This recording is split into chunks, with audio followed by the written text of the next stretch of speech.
Alright, ladies and gents, what we're going to do today is we're going to do a bomb tank, tear it down, put it back together, and show you how to fill it. So I can direct people that have any questions straight to my soon-to-be YouTube video. Pull off my, there's some things that you're going to want before you start. This is my favorite tool in the world when I'm messing with my bomb tank. Just a regular old big pen. You'll see why a little bit later. But anyway, you pull off your drip tip, take your top cap off your bomb tank. Then I like to grab the top stem, kind of kick it at an angle, and it helps work it right out of that grommet. As it comes out, you'll notice that you keep your silicone washer. Don't want to lose that. I shove it right back inside my top tube, set my silicone washer, top sleeve, and top nylon grommet off to the side. At that point, I have my polycarb tube, the bottom cap, and the CE2. To get the CE2 and the bottom grommet out, so you can clean the tube if need be, all you have to do is do the same things you did on the top cap. Kind of kick it back and forth, work it around a little bit, and it'll pop that bottom washer, grommet if you will, right out of spot. Then you're going to have your bare empty tube with your permanently fastened bottom cap. At that point, you're going to have to unscrew your CE2 from your device and change it out if you're looking at changing your CE2 with another already cut CE2, whatever resistance you want, or just rinse out your tape, whatever you got to do with it. After you get it pulled apart, cleaned out, then you go ahead and you have to reassemble the thing. So you'll take your CE2 with your nylon grommet on the bottom, already shoved into place. Insert that back into the bottom of the tube, the bottom being the one with the permanently affixed nut, and you gotta work it in evenly around. You gotta take like your thumbnail and push it in evenly all the way around. You gotta pop that nylon all the way in, just a little bit past the metal cap, so it actually makes a seal inside on the polycarb wall rather than just the chrome nut. Get that thing worked back in there. You'll know it's back in there because it's going to be a little bit past, just a skosh, a little bit past the actual chrome cap.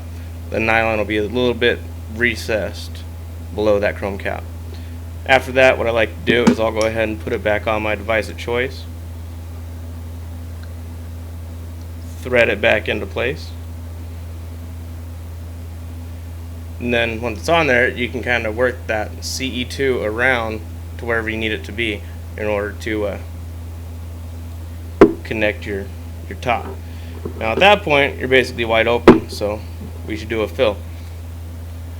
A little trick I learned, something works great with these larger bottles, and it works with smaller bottles. Instead of taking the cap all the way off, you have to take it off a portion of the way, kick it at an angle, and it pops the top right off and drops it right inside the top of the cap, so you don't even have to touch it. You don't have to get any juice on your hands.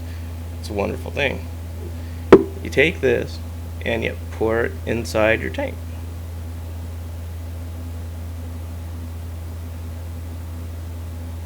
You can fill it all the way up just below the ceramic cup, and you won't have to worry about any leaks, because that's, you only have to worry about the leaks if you get it up over that ceramic. Once you get up on top of that ceramic cup, you're asking for trouble. And then after that, you see the cap still in there. All you have to do is screw the cap right back on. It snaps the cap right back into place. You don't even have to touch it. No juice on the hands. All clean and clear. Now, what I like to do is I'll look inside and see where the little notches are that line up with the wicks on the CE2. And I'll try to line it up when I put that top cap back into place, so those notches line right up with the wicks. Now, putting the top grommet in is a lot like putting the bottom grommet in, and you got to work it around evenly. You can't just shove it straight in because it won't let you. You work it around nice and even. You make sure it's got a good seal. You make sure the O-ring has bite on the poly.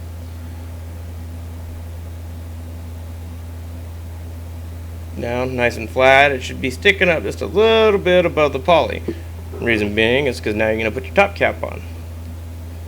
So you go ahead and put your top cap back on. Line it up with your bottom cap so it looks aesthetically pleasing. And then what I like to do with my handy dandy Bic pen that I had mentioned earlier is go ahead and push that little silicone washer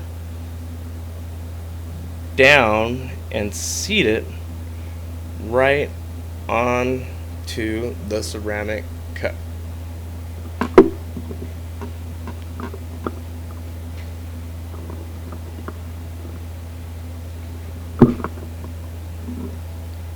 With that being said, we're pretty much ready to vape.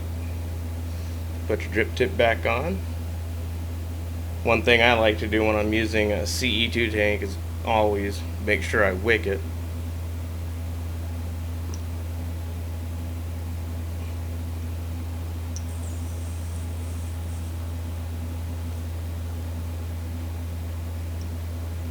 Vape away.